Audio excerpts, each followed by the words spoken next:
Hey guys, welcome back. We're going to keep working through our basic kind of dosage calculations here by doing some dilution problems. So as we can see here, I have already written out on our piece of paper the formula for a basic dilution. So when we talk about dilutions, we're taking something of a greater concentration and adding a diluent like sterile water to get a lower concentration solution.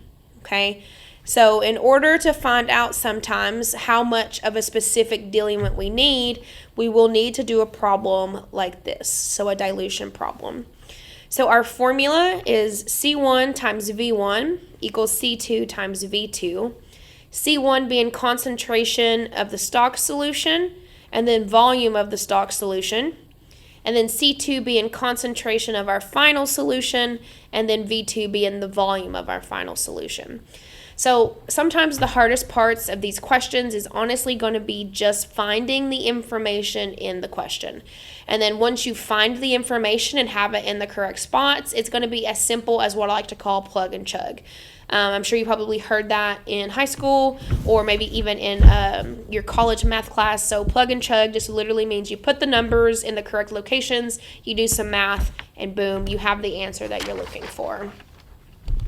So on our homework, number 37, we have a question that says that we have been asked to take a 25 milliliter quantity of a 100 mg per ml solution, and then we need to make a 10 mg per ml solution. The question then asks us what is the final total volume of the solution, which I've highlighted here in pink, and then the amount of diluent needed to make that solution. So we have two questions here we have to answer and then three pieces of information. So we need to make sure that our pieces of information are kept together, so like information together. So obviously here at the beginning of the question, it says we are taking 25 milliliters of a 100 mg per ml solution, so that information is going to stay together, and that we need to make a final solution that has a concentration of 10 mg per ml. So looking back at our formula here, it's going to be pretty easy just to put that information where it belongs. So the concentration of our stock solution, or C1, is going to be 100 milligrams per milliliter. We're going to multiply that by the volume of that solution that we're taking, which our question says is 25 milliliters. And that's going to equal our final concentration, which we are supposed to be making a 10 mg per ml solution. And then the question asks us what is that final volume, which would be V2 in this equation. Okay? So right now, all we have to do is math. So we need to get this variable by itself, and in order to do that, we have to solve this side, and then we'll kind of get to this side in just a moment. So it's going to be pretty easy. All we have to do is multiply 100 by 25, and that is going to give us 2,500. Okay, 2,500. And that is going to equal our 10 mgs per ml times V2. Okay? So then all we're going to have to do now is get this variable by itself. And in order to do that, we must divide by 10 mgs per ml on both sides, because what we do to one side, we got to do to the other. Okay? So this side will obviously cancel out, giving us V2 by itself on this side. And then here with the little math, 2,500 divided by 10 is going to give us a final volume of 250 mLs. And you're probably thinking, well, how did you know that this is in milliliters? That's because our units on each side must always match. So as we can see here, both of our concentrations are in milligrams per milliliter. So that means both of our volumes are always going to be the same. So they're both going to be in milliliters. There will be instances sometimes where a question may try to confuse you just a little bit. Will give one of the concentrations in milligrams per milliliter, and then maybe it'll give one of the concentrations in a percent. So just make sure you're converting those either both to percents or both to milligrams per milliliter or both to grams per milliliter, so that way they match. And as long as they match on both sides, the math can continue as it has here for us. So this V2, this final volume of our dilution, is again going to be that 250 mLs, which answers our pink highlighted portion here. What is the final total volume? So 250 mLs. And then here it asks us how much diluent or the amount of diluent did we need to make the solution. And you're probably sitting there thinking, well, how am I supposed to know that? But again, we just use the information that we already have access to. So if we know that our initial volume, which was here, which is 25 milliliters, and then our final volume is here, all we have to do is simple subtraction. So we are literally just going to take that 250 milliliters and we're going to subtract the 25 milliliters of our stock solution. And that is going to give us 225 milliliters of diluent.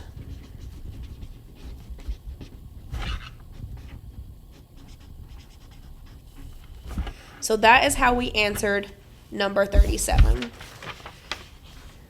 So right here, so you could even, so when you're, if I was writing an answer to this, I would literally just write diluent, and you could put equals 225 milliliters, and then that way both of your answers are there. And you could even write here final volume. So that way, again, we are labeling everything, and we can't be told that people are confused about how we got to where we're going. Okay, so that there was number 37. Pretty easy. Again, just plug and chug. It's about finding the values and making sure that they are in their correct locations. So let's look at the next one. So the next question says we have been asked to take a 100 mg per ml stock solution and make a dilution to 12 milligrams per milliliter. Your doctor needs 250 milliliters of the final solution. How much stock solution is needed and how much diluent?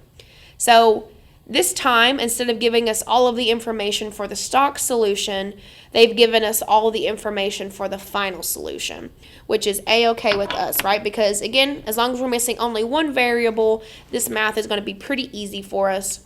So let's use our highlighters and let's make sure we are grouping our information appropriately. So again, here we have our stock solution, 100 mg per ml, and it doesn't tell us how much of that we're taking, again, because that's what we're looking for. And then we have here that we need to make a dilution to 12 milligrams per milliliter, and that our doctor needs 250 mLs of that final solution. Then, of course, the questions asked here are going to be how much of the stock solution is needed, and then how much diluent did we use? So that right there, that last section there, are the two questions we're trying to answer. So let's come back over here and let's look at our formula. So C1, again, I always associate C1 with our stock solution or our highest concentration solution, which in number 38 is going to be that 100 milligram per milliliter stock solution. So for C1, we're going to put 100 milligrams per milliliter. We do not have a volume for this. That's what we're looking for. So that is simply going to stay V1. Okay. And again, that's just my little multiplication sign there. He just is a little small on the screen. So concentration 2 and volume 2, I always consider that our final solution or the solution that we dilute down to. So in that instance, this question states we need a 12 milligram per milliliter, and we need it in a 250 ml quantity. Okay, so there is our C2V2. And just like before, all we have to do is basic multiplication on the side where it's possible. And then once we get this side all computed out, all we have to do is get this variable by itself to get our answer. So again, taking out those calculators and multiplying 12 by 250, what do we get? If you say 3,000, you're absolutely correct. Our equal sign is going to stay in the same spot. And then again, we just pull this down because we've not done anything to this right side just yet, okay? So again, in order to get the variable by itself, you have to do the opposite of what the question is already asking you. So it's asking us to multiply. So of course, when we do the opposite of that, we have to divide. So we're going to divide both sides by the 100 mg per mil.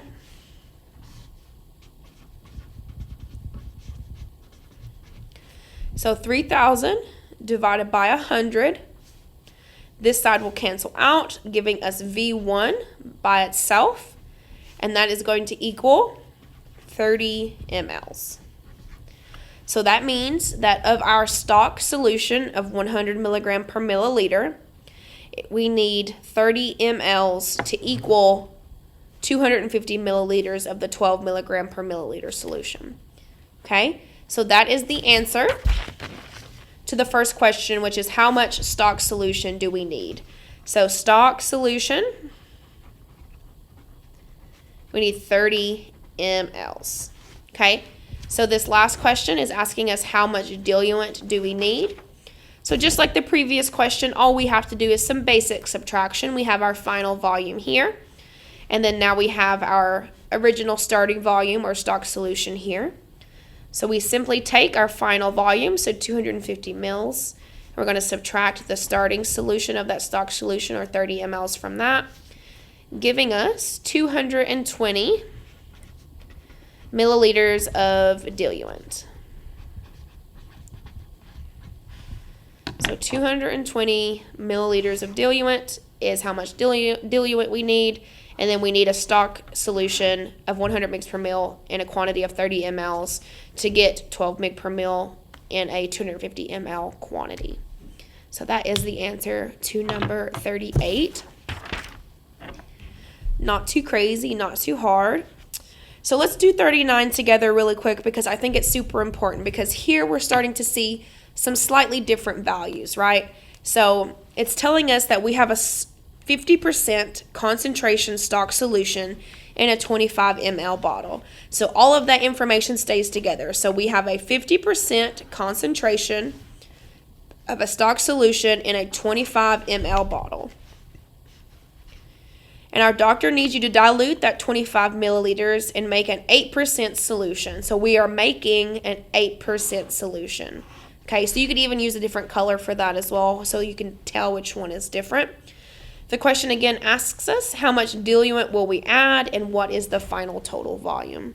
So the question is going to work just the same, but instead of having mgs per mil, we have percents. So you're probably thinking, well, do I have to convert to mgs per mil? Can I just do the math as it is? And the answer is yes. So you can do the math just as it is if you would like. But you can also convert to mgs per mil if that is just a form that you're comfortable with, but it does add an additional step. So for 30, let's see, we're on 39. So again, our formula is going to be that C1 times V1 equals C2 times V2. And again, I occasionally like to just go ahead and write that formula down so I know exactly what I'm working with. We look back at our question over here, which I have sitting over here. We're going to see that we have that 50% stock solution. And again, C1V1, I always consider that our stock solution. C2V2, I always consider our dilution or our final solution. So for C1, we're going to put that 50% there. We're going to put our multiplication sign there, or excuse me, symbol there. And it says that we're taking the whole entire 25 ml bottle to make that 8% solution. So we're going to put 25 mLs there, our equal sign. And then our final concentration, almost put the C there, is going to be 8%. And then we're looking for that final volume, or V2. So again, as long as our units match on both sides, which they're both percents, we can continue with math as expected, okay? Nothing has to change in this instance. We're just gonna do some math. So with that being said, let's multiply 50 times 25. What does 50 times 25 give us? 50 times 25 is going to be equal to 1250, okay? And that is going to equal our 8 times volume 2, okay? Our 8% times volume 2. So now we're going to divide both sides by 8%. And 8% as a whole number, we're not converting it to a decimal, leaving V2 by itself. So 1250 divided by, almost said divided by 5. 1250 divided by 8 is going to give us 156.25 mLs equals V2. So our final volume is going to be 156.25 mLs. Okay? So with that final volume, we're going to do the same thing we've done in the previous problems, and we're going to find out how much diluent that is going to be from that initial 25 mLs of stock solution. So all we do is take that 156.25 mLs, and we're going to subtract the initial 25 mLs of our stock solution, and that is going to give us 131.25 mLs of diluent. So that is basically how you do a percentage concentration dilution problem. And again, there may be instances where maybe the problem says that you have that 50% concentration starting solution in that same 25 ml bottle, but they want you to make a, for example, 10 mg per mil, mil solution, and then in whatever volume that you need, okay? So in this instance, if we were to set up our problem, so we have our stock solution here, and we have our final solution here. So we would set up our C1V1 times equals C2V2. We would have 50% multiplied by 25 mLs equals 10 mgs per mil times V2. So we can see here that our units do not match. So there's two ways we can do this. So we can convert this side to percent, or we can convert this side to milligrams per milliliter. So I'll show you how to do both. So all we have to do is take this here, this percentage, and multiply it by 10 to give us mgs per mil. So all we have to do is take 50, multiply it by 10, and that's going to equal our mgs per mil. So 50 times 10 is going to equal 500 milligrams per milliliter. And in that instance, all we would have to do would be reset up the problem. So 500 milligrams per milliliter times 25 mils is equal to 10 mgs per mil times V2, and then we could solve for V2 at that point. Or if you're like, I really want both of them in percents, if you wanted to convert a mg per mil concentration into a percent, all you do is take that 10 mgs per mil, and you're just going to divide it by 10, and that is going to equal a percent. Okay, so 10 divided by 10 equals 1, so that is going to be a 1% solution. Okay, and then you would again just reset up your problem. So 50% times 25 mLs equals 10 milligrams per, I just went and did that again, equals 1% times V2, okay? So again, we're just going to solve, and by solve, we're going to multiply on one side and then try to get the variable by itself. So 50 times 25. So on this side, we're going to have that 1250 again, and that's going to equal our 1% times V2. Going to divide both sides by 1%, and that should give us 1250 mLs for our final volume of solution. Okay, I apologize. The motion sensor light keeps kicking off on me. And if we did the same thing up here, we would multiply the 500 times 25. So 500 times 25 is going to give us 12,500. That'll equal 10 mg per mil times V2. You're going to divide both sides by 10. Again, giving you that final 1250 ml for your final volume 2 solution. So again, either way you do that is absolutely fine. Just whichever one feels more comfortable for you. But again, as long as your units match, either they're both percents or they're both milligrams per milliliter, you are going to be doing super duper. If you guys have any additional questions about how to do these dilution problems or how to convert percents to milligrams per milliliter or milligrams to milliliter to percents, just feel free to reach out. Thanks again for watching. And again, hopefully you can see everything okay. Just again, reach out if you guys need anything at all or have any questions or concerns.